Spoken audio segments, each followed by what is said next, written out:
प्राचीन समय की बात है। एक समुद्र के किनारे एक गुरु अपना आश्रम बनाकर रहा करते थे।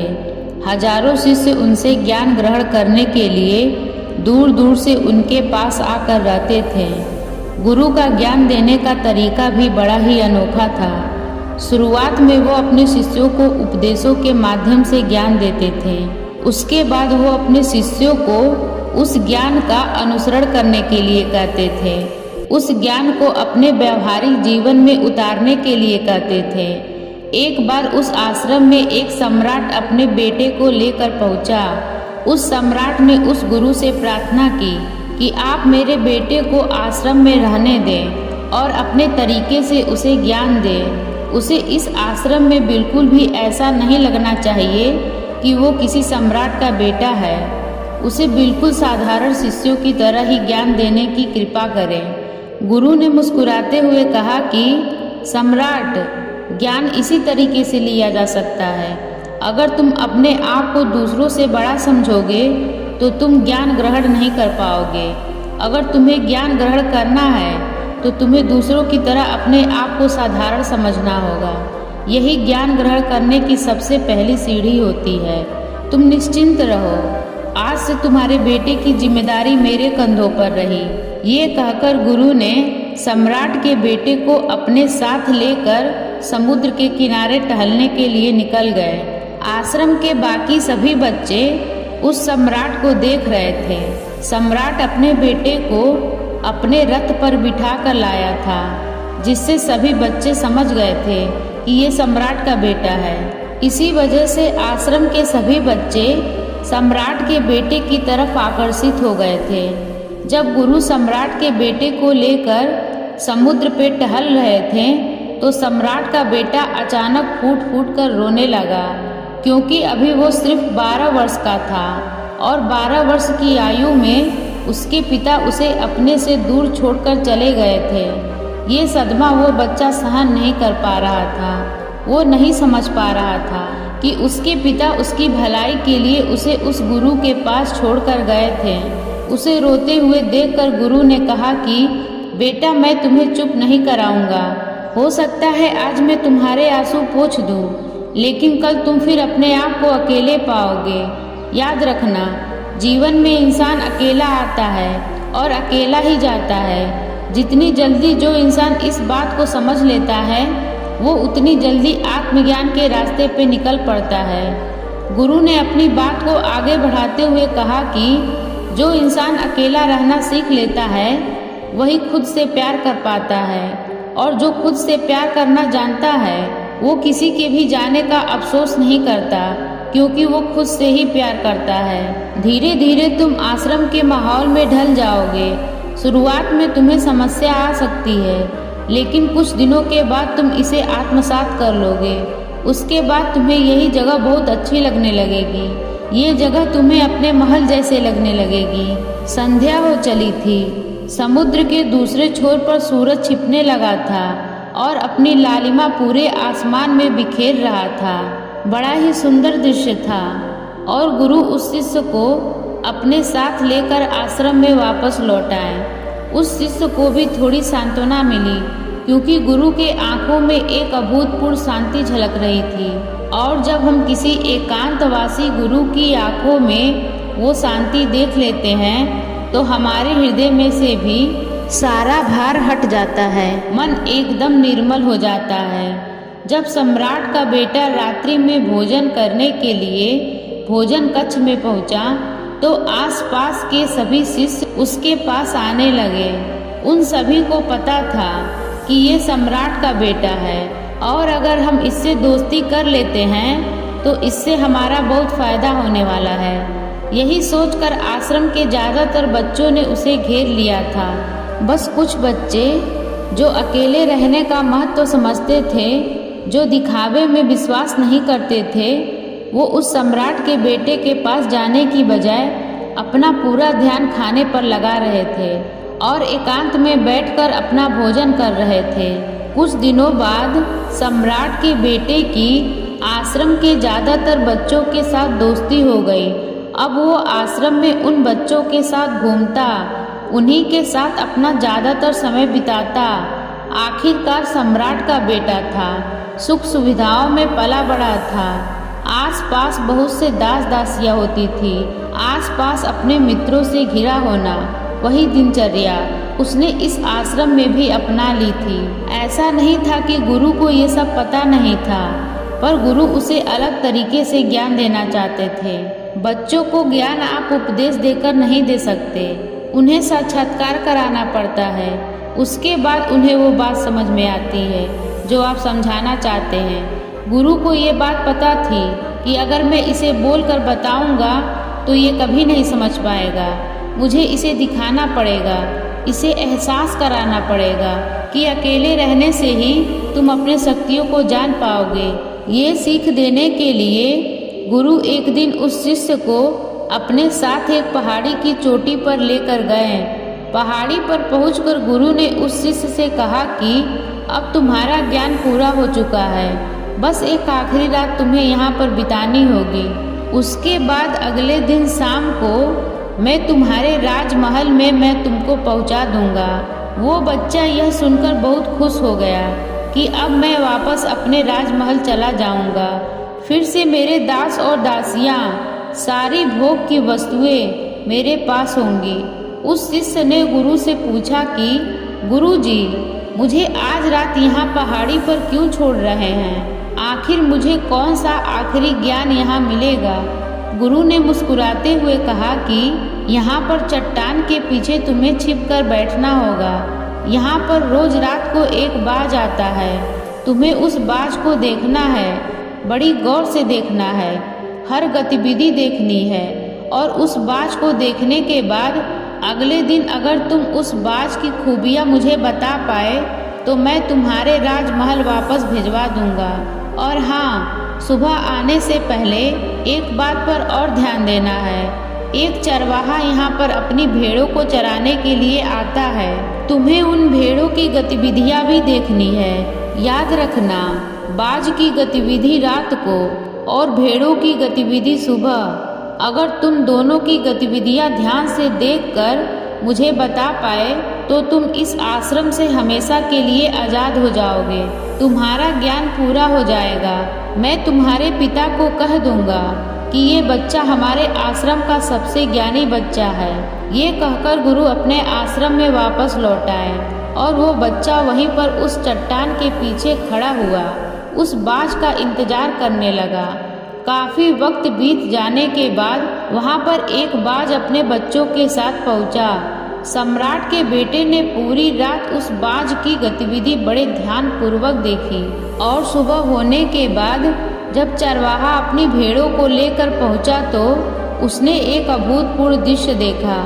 उसने देखा कि वो बाज भेड़ के एक मेमने को अपने पंजों में दबाकर आसमान में उड़ गया। उसने उस भेड़ के बच्चे का शिकार कर लिया था। ये सारा दृश्य देखकर वो बच्चा आश्रम में वापस अपने गुरु के पास पहुंचा। इससे पहले कि गुरु उससे कुछ पूछते, उसने गुरु को प्रणाम करते हुए कहा कि गुरुदेव, आप आश्रम के सभी बच्चों को यहाँ पर बुला लीजिए। मैं सब लोगों को बताना चाहता हूँ कि मैंने क्या देखा। जब आश्रम के सभी बच्चे वहाँ पर पहुँच गए तो उस सम्राट के बेटे ने कहना शुरू किया कि मैंने अपने जीवन में बहुत से पक्षियों को देखा है, लेकिन बाज उन सभी पक्षियों में से सबसे अद्भुत, सबसे अलग होता है। उदाहरण के लिए एक तोता हम सभी ने देखा है। तोता बोलता तो बहुत है लेकिन कभी ऊंचा नहीं उड़ पाता, लेकिन एक बाज जो कि हर समय शांत रहता है वो आकाश को भी छू सकता है। उसमें आकाश को छू लेने का सामर्थ्य होता है। जब भी एक बाज अपने शिकार को निश्चित कर लेता है तो वो उसी शिकार पर अपनी नजरें गड़ाए रहता है, चाहे वो कितनी भी ऊंचाई पर क्यों ना हो, चाहे कितनी भी बड़ा तूफान क्यों ना आ जाए, लेकिन उसका नज़र हमेशा अपने लक्ष्य पर स्थिर रहती है। आज सुबह जिस बाज को मैंने देखा उसने हर भेड़ को अपना शिकार नहीं बनाया, बल्कि उस भेड़ों के झुंड में से उसने उस भेड़ के मेमने को अपना शिकार बनाया। उस बाज की तरह हमें भी अपना ध्यान एक ही लक्ष्य पर स्थिर रखना चाहिए, चाहे कितनी भी अड़चनें क्यों ना आ जाए। हमें अपना लक्ष्य स्पष्ट दिखाई देना चाहिए। 10-20 अलग अलग लक्ष्यों में अपनी ऊर्जा बर्बाद करने के बजाय हमें किसी एक लक्ष्य पर पूरी एकाग्रता के साथ ध्यान देना चाहिए।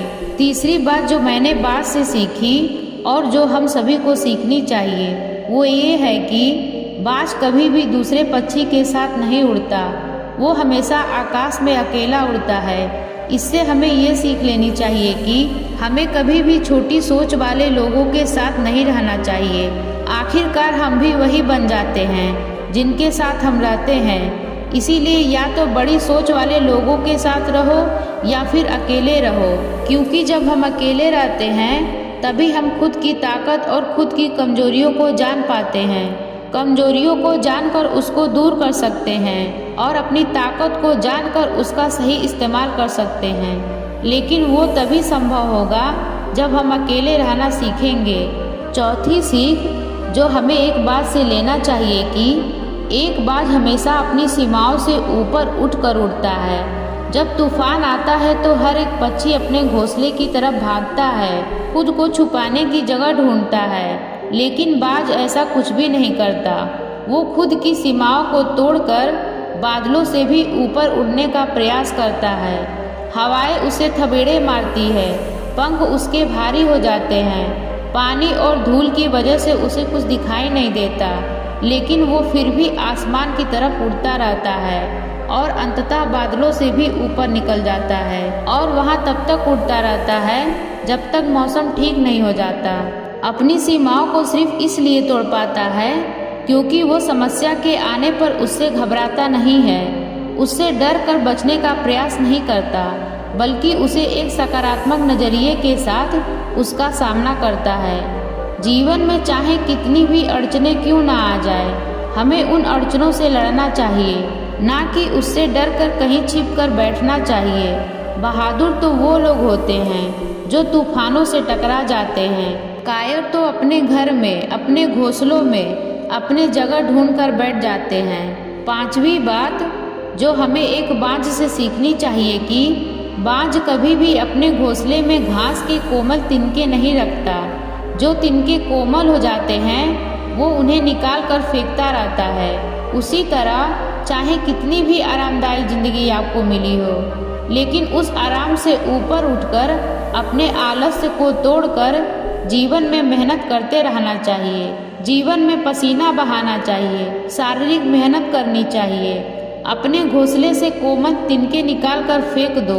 आज ही अपने आलस्य को तोड़कर निकल पड़ो।